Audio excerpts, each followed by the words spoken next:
And welcome back. Today flying out the Phantom EJ Kai, and this thing is almost identical to the EJ that we already have at 11.0 now.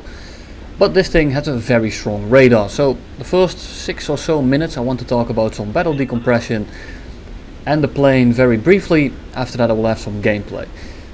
First things first, 11.3, great change, although not sufficient. This will alleviate some of the problems at 10.0 that they can't get up tiered anymore, but this might make them too strong, and in turn they will go up and beyond because they're performing too well, and then they are in the exact same spot. 10.3, 10.7 is not going to be noticing much of this change. Here and there you might get down tiered, here and there in your 11.0, your Phantom E for example for America, the one I'm locking up right now, you might get it down tier to, well, 10.0. And you're going to have an absolute field day because there's really nothing that can contest you. But those are outliers, those won't be your average experience, so I don't think it's worth noting that much. If this trend keeps going, of course, it's going to be great. But we're going to be looking at least 12.0, and I would advise for like 14.0 almost.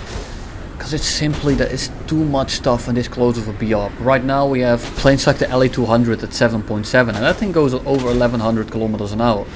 It has no business there. Kika finally going up, the Mirage is going down. I don't entirely agree with it, but I also don't think they're going to be that much of a powerhouse. Of course, if what I'm saying is wrong and you're going to get down tiered all the time, that might be a little bit too strong, but then it will get up tiered as I said earlier, and then it will be in the exact same boat as it once was. Other than that, the FGR and especially the MLD, it really did not belong at 11.0. The MLD right now is going rampant. It's basically stomping everything there is. And if you're flying something like a Phantom, or basically if you're flying anything, the MLD essentially counters you completely. Fastest plane on the deck, one of the best planes in a dogfight, great mid-range missiles, decent short-range missiles. Of course, they still go a bit for flares, but I mean that's basically every heat-seeking missile right now. But in general, all that thing doesn't have is a good gun. And the G623 does some decent damage now, and considering how good the flight performance of that thing really is and how many missiles you have that are all pretty potent, you don't really need the gun. The gun is not your primary armament anymore. This is not 6.0. To give you a picture of where I'm coming from, we had the Phantom at 11.0, which was arguably the best top tier in the game. Then they add the Viggen. The Viggen clubs the Phantom. It is the same BR. Then we get the MLD, and the MLD is much better than the Viggen. The Viggen is getting now clubbed by a plane at the same BR, and the real problem with this is the BR range. Now of course the real way to change this is by just increasing the BR range to 13, maybe 14.0. Convergence says it's impossible in the Q&A, and I think that Q&A they did yesterday was a bit of a joke. They either said we are already doing that, or we are doing that all the time, well they are clearly not, or they will say it is impossible. They say it's impossible to increase the BR ranges, even though the longest queue I've had in the last 6 months is not longer than 3 minutes, not a single time. I've hit in 2 minutes, I'm around 1 minute, maybe less even, and long matchmakers are mostly matchmakers like at 7.0 because no one wants to fly it, because Russia is just completely dominating it. But in general I don't think anyone really cares about queue times as long as they're not excessively long all the time. At least I think no one will care. I've never heard anyone complain about the queue times. Most people rather wait maybe even 3 whole minutes for them to get a game if the game is a little bit better, if the game is a little bit more balanced. If you get up tiered, you are essentially forced to leave the match. Of course you don't want to do that because you get a crew lock and leaving every game is not very fun. But this is the way the game is balanced. It is extremely annoying to play because if you get down tiered, you completely stomp. If you get up tiered, you get stomped in the same way that you would stomp in a down tier. Either side in my opinion isn't fun, and if you enjoy getting fully down tiered, because it is of course great for grinding, guess what? It's 50% of your games that aren't fun, and in my experience up tiers are way more common than down tiers. But no matter, that's not what we are talking about. I would fix it in the current state, 11.3, move everything up until all the planes that are too good accumulate at 11.3. Some planes will be not that viable, but I've always been very adamant about the fact that a plane that's slightly too weak is less of a problem in the gameplay scope of things than a plane that's too strong. And yes, if you are a main of a certain plane, if you really love your SMT, for example, you are not going to be liking your plane getting up to it. But look at the grand scheme of things. Do you think it's more fair that one plane that you choose to fly, you have fun in your SMT because of your favorite plane in the world? You will now make the life miserable of 12 of your enemies. Or the SMT isn't that great, everyone can play the BR range, you can choose not to fly the SMT despite you liking it. If you take it out, you have fun in it, that's completely fine. But you cannot ask 12 of the enemy players, and even your teammates, because you will be taking their kills because your plane is that good, because you want to have fun, despite everyone else suffering because of it. And of course the SMT is just an example, the SMT isn't that overpowered, I'm just trying to paint a picture for you guys. Now, and if you don't agree with my take on it, if you don't agree with what I just said, you don't have to send a pipe bomb to my house. You can have your own opinion, I will have mine. If you want to have a civil discussion about it, I'm all up for it. If you start insulting me, I will not reply anymore. I'm done with that. But that's my take on the BR chases, and look at that, almost exactly 6 minutes, just like predicted. But what's the EJ Kai all about? It's just an EJ at 11.3, right? And you'd be right. The EJ Kai in itself is a worse plane than the F-4E. Now, before you start commenting, I'm not done yet. But the EJ has something that is extremely strong in the average match, and especially in sim battles. You have a radar that is unrivaled in this game, and paired with the Sparrow 2s that you have, it makes an extremely deadly combination.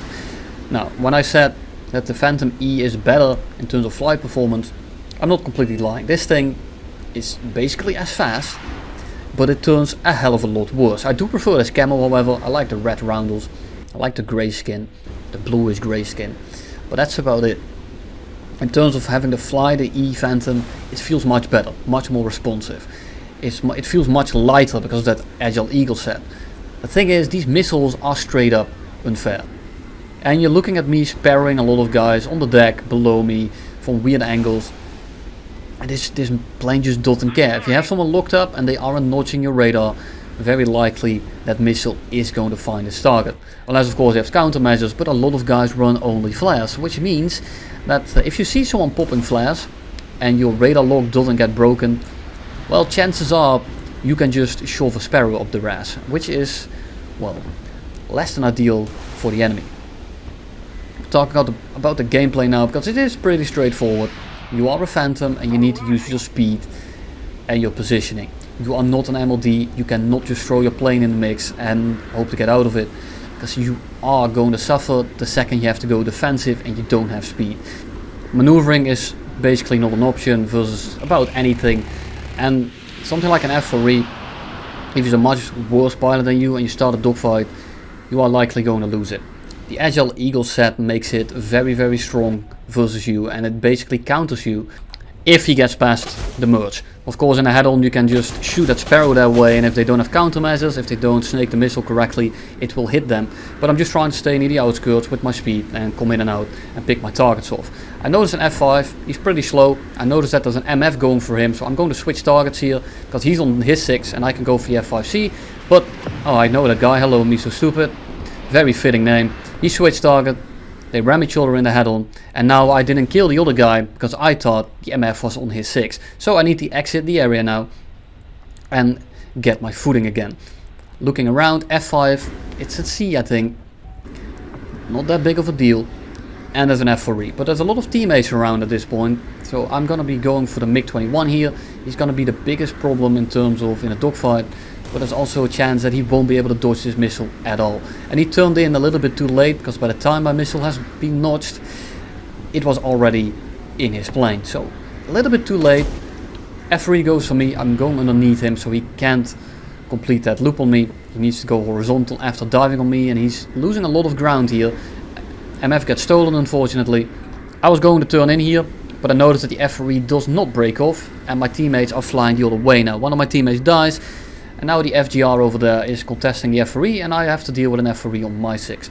So what do? I get some altitude. And why do I do this? Because he doesn't have pulse Doppler, and I want him to shoot all of his radar missiles off at me while he is still out of range. And now I want to do something, because I need to get some distance in between. And I'm going to pretend like I'm flying towards my airfield so that he wants to cut me off. And once he starts cutting me off, there he goes. He shot a few sparrows at me, so he's probably out now. I'm just going to go the opposite direction. And it's that easy. Baiting people towards your airfield without actually using it. And he's probably going to try to get in between me and the airfield now, which is perfect for us. Because I want to force this head on. He just shot 2 sparrows at me. He probably already shot some beforehand. And he stopped firing them at me. So I'm going to guess that he is out. Bold assumption, I know. But if I stay low and I stay below him, there is a very slim chance he will be able to lock me. Because he is only an F-4E. And this is where the unfair part comes in. But I do have to be careful that the other Phantom just killed my teammate. So I shoot a sparrow at him. I break off. I stay in the head-on for as long as I can. Because it invites him to go for guns. And he did. He tried to get in range. And by the time he got out of range, well, it's too late. Here's the F-4E. He's in the clouds. He's out of fuel. We just clean him up. And that's going to be game number 1. Well, if you count the other ones, it's going to be game number 12 or something. I don't know. I didn't keep count. And a little bit later, we went for a landing. We switched airfields. And now it's dusk. And we are just flying straight in. And because they switched the airfields around, this feels really wrong for me. Before, flying over this pad meant you were flying directly towards their airfield. That's not the case anymore because the maps are changed. And as a long-term player, it feels a little bit weird, not going to lie. But, you know, the optimal route is still not straight in. Even though you have good missiles, because you have to stay in that head-on, otherwise the missile won't track at all. And if you stay in that head-on just a little bit too long, you're going to be in the middle of the furball. And that's the last place where you want to be in a Phantom, especially in the East Chase, because it just lacks that Agile Eagle set. Still a good plane, don't get me wrong, but you don't want to start maneuvering with people. F-4E above and behind us, but you can tell that I'm very focused on a certain plane here. I see a Vigan, I see that he's spotted, and I see that he's in a dogfight, which means that he's going to be occupied. And I just lock him up from as far as I can in the hope that he gets scared, he starts popping chaff and he starts breaking off, and maybe it makes it so that the Jaguar can break off or get on a 6.